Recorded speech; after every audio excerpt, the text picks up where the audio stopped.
ಕೇರಳದಲ್ಲಿ ಬಿಜೆಪಿ 3 ಸ್ಥಾನಗಳನ್ನು ಗೆದ್ದಿದೆ. ಬಿಜೆಪಿ ಮಟ್ಟಿಗೆ ಇದು ಸಂಭ್ರಮದ ಸಂಗತಿಯೇ. ವಿಶೇಷ ಏನಂದ್ರೆ ಈ 3 ಸ್ಥಾನಗಳ ಪೈಕಿ ಕಜಕಟಂ ಮತ್ತು ಚಾತನ್ನೂರು ಕ್ಷೇತ್ರಗಳಲ್ಲಿ ಬಿಜೆಪಿ ಗೆಲುವು ಸೋಷಿಯಲ್ ಮೀಡಿಯಾದಲ್ಲೂ ಮತ್ತು ಹೊರಗಡೆಯೂ ಚರ್ಚೆಗೆ ಒಳಗಾಗಿದೆ. ಈ ಚರ್ಚೆ ಬಿಜೆಪಿಯ ಗೆಲುವಿನ ಬಗ್ಗೆ ಆಗ್ತಾ ಇರೋದಲ್ಲ, ಕಮ್ಯುನಿಸ್ಟ್ ಪಕ್ಷದ ಸೋಲಿನ ಬಗ್ಗೆ ಚರ್ಚೆ ಆಗ್ತಾ ಇದೆ. ಮಾತ್ರ ಅಲ್ಲ, ಭವಿಷ್ಯದಲ್ಲಿ ಕೇರಳವು ಬಿಜೆಪಿಯ ಪಾಲಾಗುವ ಸೂಚನೆ ಈ 2 ಕ್ಷೇತ್ರಗಳಲ್ಲಿ ಬಿಜೆಪಿಯ ಗೆಲುವಿನಲ್ಲಿ ಕಾಣ್ತಾ ಇದೆ ಅಂತ ಅಭಿಪ್ರಾಯ ಪಡಲಾಗ್ತಿದೆ. ಕೇರಳವು ಭವಿಷ್ಯದ ಮತ್ತೊಂದು ಪಶ್ಚಿಮ ಬಂಗಾಳ ಆಗಲಿದೆಯೇ ಎಂಬ ಚರ್ಚೆಗೆ ಈ 2 ಕ್ಷೇತ್ರಗಳ ಫಲಿತಾಂಶ ಕಾರಣವಾಗಿದೆ. ಈ 2 ಕ್ಷೇತ್ರಗಳಲ್ಲಿ ಗೆದ್ದಿರುವುದು ಬಿಜೆಪಿ, ಆದರೆ ಈ ಗೆಲುವಿನಲ್ಲಿ ಕಮ್ಯುನಿಸ್ಟ್ ಪಕ್ಷದ ಮತಗಳೇ ಪ್ರಧಾನ ಪಾತ್ರ ವಹಿಸಿವೆ ಎಂದು ಅಂಕಿಅಂಶಗಳು ಹೇಳ್ತಾ ಇವೆ. ವೀಕ್ಷಕರೇ, ನೀವು ಸ್ಕ್ರೀನ್ ನಲ್ಲಿ ತೋರಿಸಲಾಗ್ತಿರುವ ಚಾರ್ಟ್ ಅನ್ನು ಒಮ್ಮೆ ವೀಕ್ಷಿಸಿ.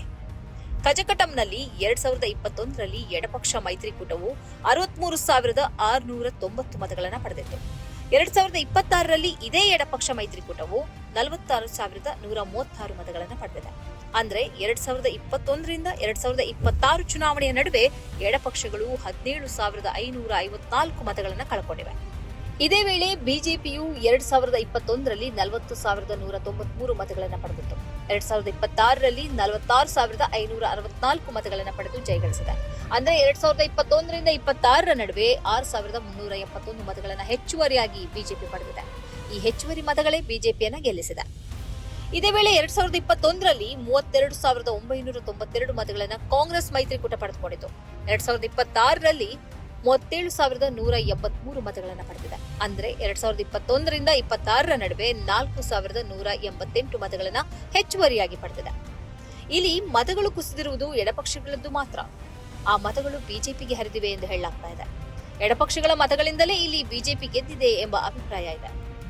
ಇನ್ನೊಂದು ಚಾತನ್ನೂರು ಕ್ಷೇತ್ರ. ಇಲ್ಲಿ 2021ರಲ್ಲಿ ಎಡಪಕ್ಷಗಳ ಮೈತ್ರಿಕೂಟ 59,296 ಮತಗಳನ್ನು ಪಡೆದಿತ್ತು. 2026ರಲ್ಲಿ 47,525 ಮತಗಳನ್ನು ಪಡೆದಿದೆ.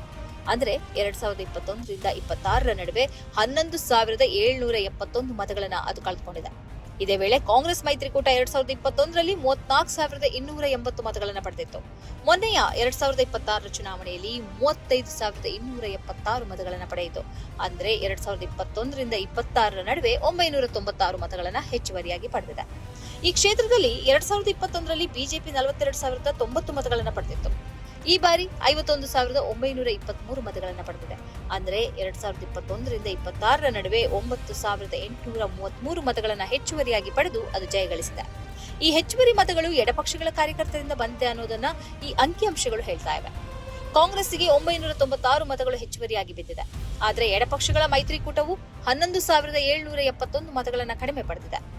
ಆ ಮತಗಳು ಬಿಜೆಪಿ ಅಭ್ಯರ್ಥಿಗೆ ಬಿದ್ದಿದ್ದು, ಈ ಹಿನ್ನೆಲೆಯಲ್ಲಿ ಬಿಜೆಪಿ ಜಯಗಳಿಸಿದೆ ಎಂಬ ಅಭಿಪ್ರಾಯ ವ್ಯಕ್ತವಾಗ್ತಾ ಇದೆ.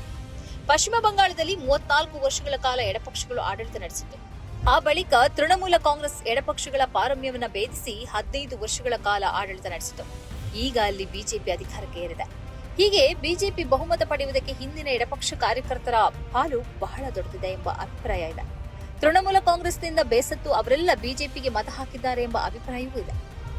ಇದೇ ರೀತಿಯಲ್ಲಿ ಕೇರಳದ ಕಮ್ಯುನಿಸ್ಟ್ ಕಾರ್ಯಕರ್ತರು ಕೂಡ ನಿಧಾನವಾಗಿ ಬಿಜೆಪಿಯತ್ತ ವಾಲುತ್ತಿದ್ದಾರೆಯೇ ಎಂಬ ಪ್ರಶ್ನೆಗೆ ಈ ಅಂಕಿಅಂಶಗಳು ಕಾರಣವಾಗಿವೆ. ಈ ಕಾರ್ಯಕ್ರಮದ ಪ್ರಾಯೋಜಕರು Gadiyar group of companies, specialised in piling and shoring, engineering consultancy, fire fighting, steel structures, real estate. Office SIT tower, silicon OSS, Dubai, UAE.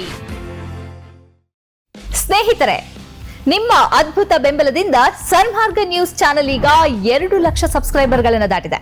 ಇದು ನಮ್ಮ ಯಶಸ್ಸಲ್ಲ, ಇದು ನಿಮ್ಮ ಯಶಸ್ಸು. ನಮ್ಮ ಮುಂದಿನ ಗುರಿ 4 ಲಕ್ಷ. ಇದು ಕಷ್ಟವಲ್ಲ. ನೀವು ಮಾಡಬೇಕಾದದ್ದು ಸಿಂಪಲ್. ನೀವು ಸನ್ಮಾರ್ಗ ನ್ಯೂಸ್ ಚಾನೆಲ್ ವಿಡಿಯೋವನ್ನ ನಿಮ್ಮ ಸ್ನೇಹಿತರಿಗೆ, ಕುಟುಂಬದವರೊಂದಿಗೆ ಹಂಚಿಕೊಳ್ಳಿ ಮತ್ತು ಅವರಲ್ಲೂ ಸಬ್ಸ್ಕ್ರೈಬ್ ಮಾಡಲು ಹೇಳಿ. ನೀವು ಶಕ್ತಿಯನ್ನು ಕೊಡಿ, ನಾವು ನಿಖರ ಸುದ್ದಿ ಕೊಡ್ತೇವೆ. ಧನ್ಯವಾದಗಳು.